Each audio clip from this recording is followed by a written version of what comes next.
Na sziasztok, halihó üdvözlet! Mint láthatjátok, az erősítőnek a felújítása, hát a gombok visszarakása, hát az még várat magára, de ezt leszámítva befejeződött, és most már ugye a főszereplő az a tuner, ST3000-es, szintén nem hifi tuner, itt is a gagyi kondik ki lettek dobva, a kifolyás nyomok a panelről fel lettek takarítva, úgyhogy tulajdonképpen ez a tuner is késznek mondható, illetve történt egy kis tuning ebben a készülékben, ugyanis át lett hangolva a CCR sávra bizonyos kompromisszumokkal.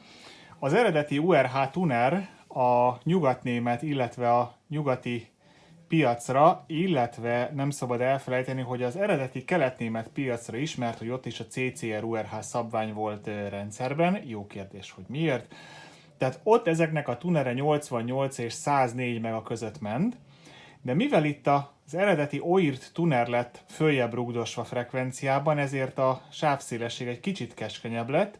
Itt csak 88 és 98 mega között megy úgy SAC per kb. A tuner, de ez pont elég ahhoz, hogy néhány jó kis zenés rádiót lehessen hallgatni.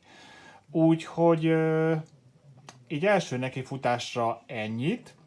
Még egy kicsit kell még hangolászni a tuner részen, vannak azért még javítani valók, de azt mondhatom nektek, hogy az erősítő és a tuner elektromos szempontból be lett fejezve, szépen vissza kell rakni a gombokat, feglapokat és a többi és a többi, és hogyha ez mind megvan, akkor jöhet a kazettás deck.